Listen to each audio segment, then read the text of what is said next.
Somaliland waxa ay weerar siyaasadeed ku qaaday guddoomiyaheedii baarlamaanka Cabdirasaaq Khaliif Axmed kaasoo laba maalin ka hor cadeeyay Somaliland uu madaxda ka yahay inay xasuuq aan loo aabayeelin kala socon lahayn ku hayso dadkiisa iyo deegaanka uu ka soo jeedo madaxweyne biixi taliyaasha ciidamada iyo xubnaha ku xeeranna ay iska diideen dhammaan jihada xalka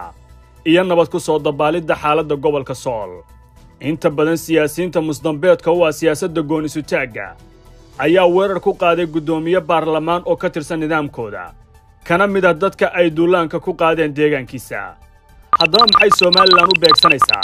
guddoomiyaheeda baarlamaan Somaliland waxa ay macno tirtay xilka iyo maamuuska siyaasadeed xildhibaan guddoomiyaha golihiisa ku eedeeyay argagixiso ma aha wax sahlan waxaana sidaas oo kale la qaba madaxtooyada Somaliland xukuumadda oo warkeeda ka baahaysay telefishinka iyo xisbiga talada haya ee kulmiye Soomaalidu waxa inta badan dagaal kula jirtay in qabiilka iyo deegaanku ay isdhexgeliso dawladnimada Somaliland waxa ay tusaale u tahay sida ay Soomaalidu ugu fashilantay isqaadsiiska labada dhinac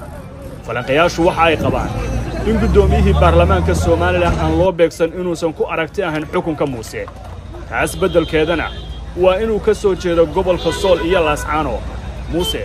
waxa ka aragti duwan siyaasiyiin ku koonta ah marka la joogo xisaabta qabaliga ah balse iyaga looma isticmaalin gabi ahaanba ereyga argagixiso iyo in si toos ah iyaga loogu eedeeyo inkasta oo Hargeysa shaabadda argagixisada aysan gal kaba gelin muddooyinkii la soo dhaafay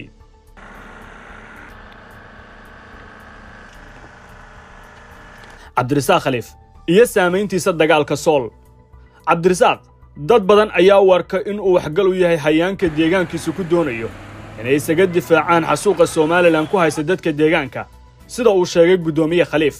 laba faa'iido oo waqtigan taagan ayaa hadalkiisa ugu jirtay dadka reer Sool sida ay qabaan dadka siyaasadda rogroga kow wax sahlan ma aha in doodii Somaliland ay si fudud ugu soo dhamaato mas'uulka saddexaad ee deegaankaas ayaa argagixisa ah tan waxa keenaya in hore Cabdirasaaq Khaliif caalamka ugu sheegay inaan Laascaanood argagixisa joogin oo ay Somaliland dadka deegaanka laynayso una garwadeen ka ahaa inay xaqiiqada taabtaan oo aan Hargeysa oo kaliya laga go'aamin taladaba fasiraadda laga bixiyay hadalka Somaliland ayaa ah in Somaliland dadka deegaanka u taqaan argagixiso taasna maaha aragti gadmaysa waana mid ay si fudud Somaliland ugu hor kuftay fagaarayaasha caalamka